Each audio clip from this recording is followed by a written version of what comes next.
اللہ کی رحمت کتنی بڑی ہے. بنی اسرائیل میں ایک شخص تھا, اس نے 99 قتل کیے, 99. پھر اسے ندامت ہوئی, پشیمانی ہوئی کہ یار میں نے بہت خون خرابہ کر لیا, چلو وہ توبہ کرتے ہیں, استغفار کرتے ہیں, کوئی معافی مانگتے ہیں. اس نے پوچھا کہ بھائی اس پورے علاقے میں کوئی بڑا عالم ہے ایسا جو مجھے میری توبہ قبول ہو سکتی ہے, مجھے گائیڈ کرے. کسی نے بتایا فلاں جگہ پہ ایک راہب ہے, وہاں جاؤ. وہ گیا اور جا کے بتایا میں نے 99 قتل کیے ہیں, کیا میری بخشش ہو سکتی ہے؟ اتنے قتل کیے, ہو تیری بخشش کیسے ہوگی؟ اس شخص نے جب یہ سنا, اس نے کہا جب میری بخشش ہی نہیں ہو سکتی تو پھر 99 کیوں, پھر 100 پوری سینچری کیوں نہ ہو. میں اس کا بھی کام کر دی, 100 پورے قتل کر دی. کچھ ٹائم اور گزرا, پھر اسے پشیمانی ہوئی.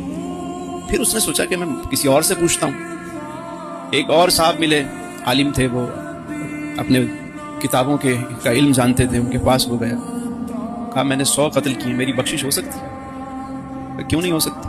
اللہ کی رحمت وسیع ہے, تیری بخشش کیوں نہیں ہو سکتی؟ اس نے کہا طریقہ کار کیا ہے؟ کہنے لگے کہ یہاں سے آگے جاؤ, وہ فلاں شہر میں فلاں ملک میں ایک بستی ہے, وہاں اللہ کے نیک بندے رہتے ہیں, اللہ والے ہیں سارے, وہاں ماحول بھی اچھا ہے, نیکوکار لوگ رہتے ہیں, تم وہاں جاؤ, توبہ کرو, ان کے ساتھ رہو, عبادت کرو, ذکر و اذکار کرو, اللہ بخش دے گا تم.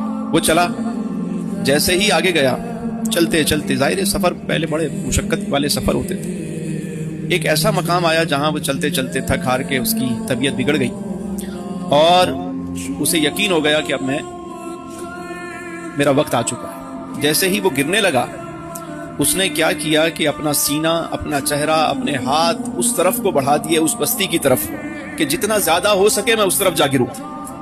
گرا, انتقال ہو گیا. فرشتے آ گئے, رحمت کے فرشتے بھی آئے, عذاب کے فرشتے بھی آئے. اب دونوں میں بحث شروع ہو گئی. وہ کہنے لگے گناہگار تھا, کہنے لگے نہیں لیکن چلا تو توبہ کی نیت سے تھا. نہیں لیکن ابھی توبہ کی تو نہیں, اس نے کا ارادہ تو کر لیا تھا, اس نے چل پڑا تھا یہ اس بستی کی جانب جہاں نیکوکار رہتے ہیں, اللہ والے رہتے ہیں. ابھی یہ بحث دونوں میں چل رہی تھی کہ ایک تیسرا فرشتہ انسانی صورت میں آیا. اس نے کہا کہ ایک کام کرو, دونوں طرف کا فاصلہ ناپ لو, دونوں طرف کا فاصلہ ناپ لو, جس طرف یہ زائد ہوگا اس کو اس کھاتے میں ڈال دو. جب اسے ناپا گیا تو اللہ رب العزت نے زمین کو اس طرف اور بڑھا دیا جو نیکوکاروں کی طرف رستہ جا رہا تھا, کیونکہ وہ اس نیت اور ارادے سے چلا تھا. گرتے وقت اس نے اس طرف رخ کر لیا, اس بستی کی طرف. یعنی محبت والوں کی طرف سفر شروع کریں, اللہ اس کو بھی پسند کر دیتا ہے, بخش دیتا ہے.